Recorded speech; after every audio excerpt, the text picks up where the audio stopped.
pessoal, aqui é Leandro Aguiar, professor de linguagens aqui do canal Enem 360 e hoje vamos falar de mais um conteúdo importante. Antes de mais nada, gostaria de pedir a vocês que se inscrevessem no canal e ativassem o sininho de notificações para dessa forma não perder nenhum dos conteúdos que nós disponibilizamos aqui na plataforma. Além disso, siga-nos nas redes sociais, compartilhe conosco suas dúvidas, seus comentários, porque isso é a maneira de nós ajudarmos de forma ainda mais efetiva você a conseguir aquela aprovação no vestibular. Hoje nós vamos analisar mais um conteúdo relevante e é o conteúdo de variação linguística.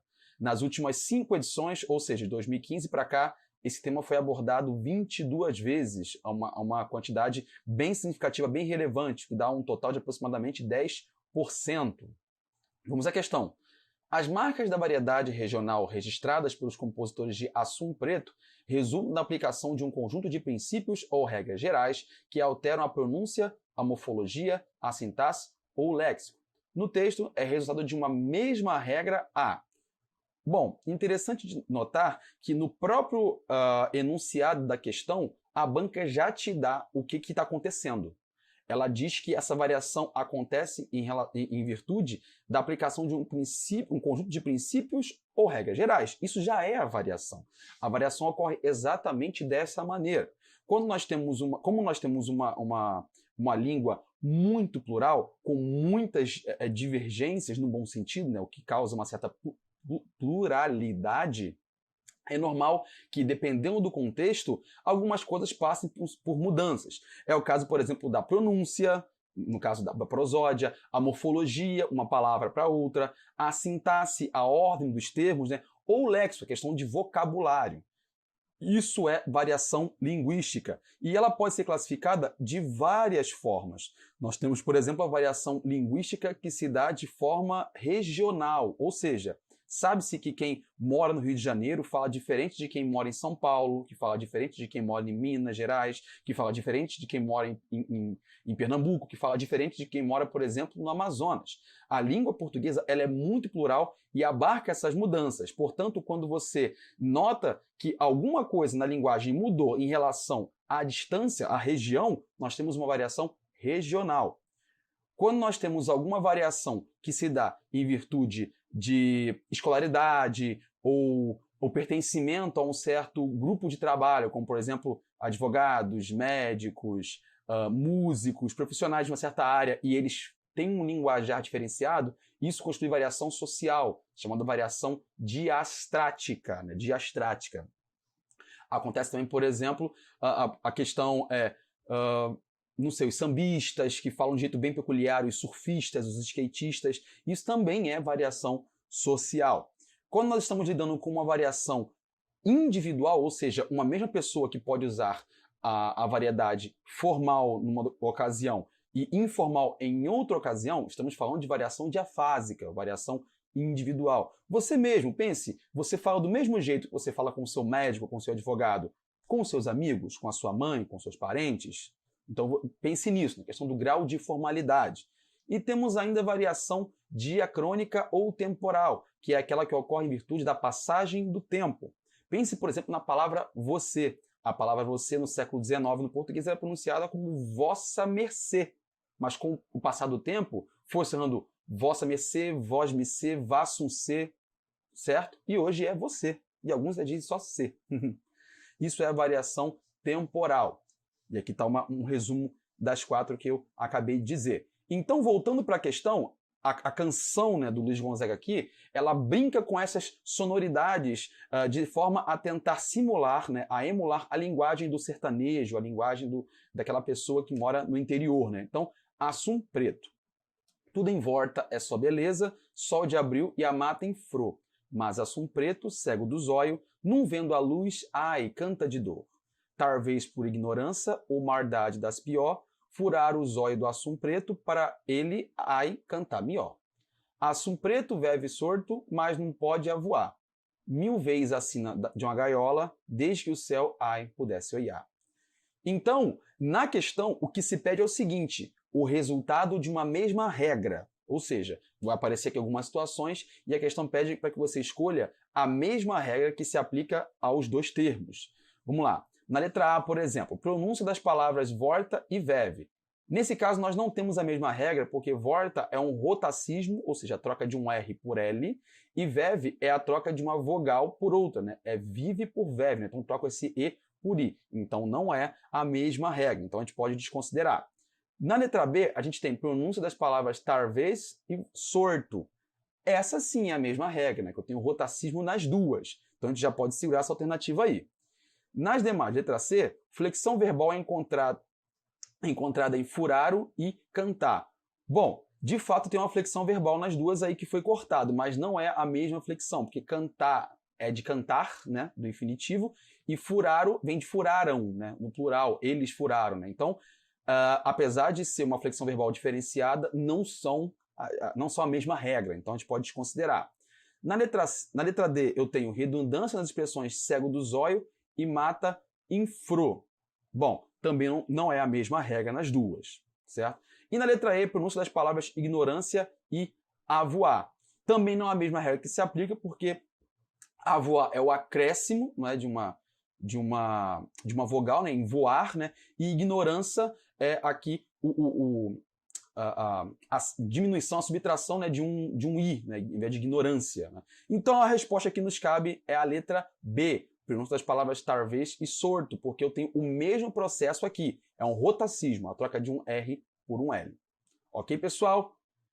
Qualquer comentário, qualquer dúvida, escreva aqui nos comentários que nós teremos o prazer em conversar com você. O assunto de agora é linguagem formal e informal. Ainda no mesmo escopo da aula anterior, que você viu lá sobre variação linguística, linguagem formal e informal está dentro do mesmo assunto, porque constitui aquela variação a nível individual, né, que diz respeito a uma linguagem que está dentro do nível da formalidade ou que não está. Tem a ver também com o conceito de normas, né, já que a linguagem formal é aquela que está mais próximo de uma norma, e a informal é aquela que está mais distante de uma norma. Vamos ver isso com mais calma aqui na questão. O texto Essa Pequena registra a expressão subjetiva do enunciador, trabalhada em uma linguagem informal comum na música popular. Observa-se, como marca da variedade coloquial da linguagem presente no texto, o uso de... Bom, vamos lá.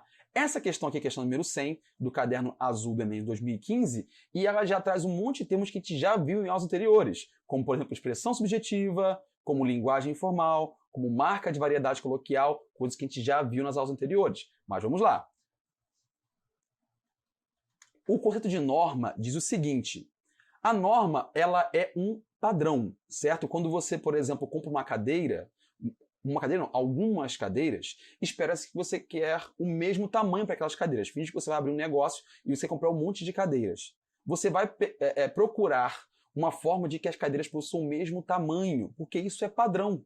Se você hoje compra algumas portas para a sua casa, vai perceber que a maioria delas, se não todas, vão ter o mesmo padrão. Isso é norma. Existem normas que gerem isso, né? Como, por exemplo, a norma que diz respeito à ABNT, por exemplo, que gere as normas técnicas. Como, por exemplo, o Inmetro, que mede, que faz a gestão das coisas relacionadas a medidas. Então, isso é norma. Na linguagem, a mesma coisa. Quando eu digo norma, é algo que vem a partir do padrão, que padroniza as coisas, certo?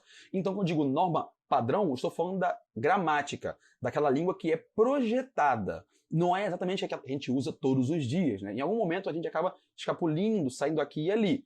A gramática é aquele livrinho, né, que nós consultamos para ver alguma regra. Nós temos a norma culta. Eu botei entre aspas culta porque é um termo que muitos acadêmicos não gostam, né? Porque ele é um termo muito inconclusivo. Porque ele não leva em conta só o saber da língua, mas ele leva em conta uma coisa muito relacionada ao capital cultural.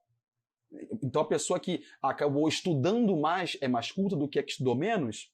Isso é muito relativo, né? Tem a ver mais com cultura do que com aprendizagem de língua em si. Então é um termo que fica aí no meio do caminho, é bastante inconclusivo.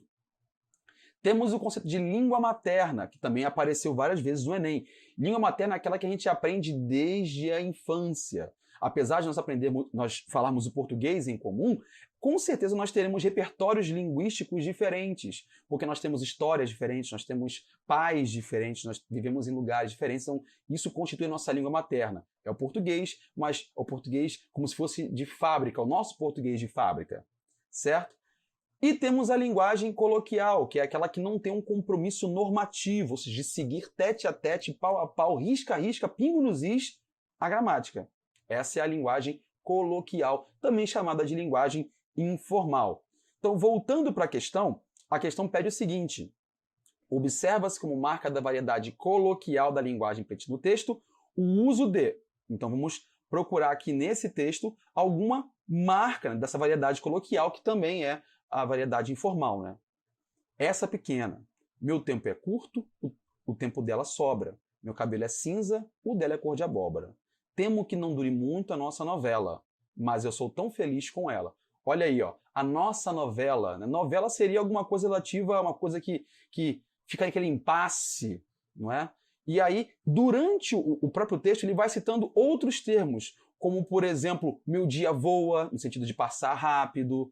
Diz também, por exemplo, anda no outro mundo, como alguém que está sempre no mundo da lua, né, fora de sintonia. Então percebam que muitas vezes vai aparecer aí uma linguagem que está fora do previsto na gramática. Por exemplo, a pontuação às vezes não bate também certinho com a gramática, já valeu a pena. Essas expressões de caráter mais coloquial, né? E vamos ver. Letra A. Palavras emprestadas de língua estrangeira, de uso inusitado no português. Isso constitui linguagem coloquial? Não necessariamente, né? Porque eu posso usar palavras emprestadas em um ambiente de trabalho, então isso não constitui coloquialidade. Letra B. Expressões populares que reforçam a proximidade entre autor e leitor. Isso faz muito sentido, até porque a canção ela trabalha com isso, né? Ela trabalha com subjetividade e trabalha também com esse pacto entre artista e consumidor da canção, né? O ouvinte, no caso. Né? Letra C, palavras polissêmicas que geram ambiguidade. Nós temos sim palavras polissêmicas no texto, mas eles não geram ambiguidade, nós sabemos bem o que quer dizer. Formas pronominais em primeira pessoa. Isso constitui marca de variedade coloquial? Não necessariamente. Né? Eu tenho me, acho. Não há aqui nenhuma discrepância em relação a formas pronominais. E por último, repetições sonoras no final dos versos. Isso também está fora do âmbito da variedade coloquial. Está mais dentro do âmbito da fonologia, está mais dentro também do campo da prosódia, da canção, ou seja, da sonoridade mesmo. Então isso também está fora do que a questão pede. O que está mais dentro aqui da resposta é expressões populares que reforçam a proximidade entre autor e leitor, até para que seja uma música de fácil entendimento e também de grande apreciação, de modo que o eu lírico faça-se entender e que também o leitor, o ouvinte, o apreciador, encontre naquilo alguma coisa que ele se identifique. Ok? Pessoal, por hoje é só. Espero que tenham entendido. Quaisquer comentários, deixe aqui escrito que nós entramos em contato. Um forte abraço e até a próxima.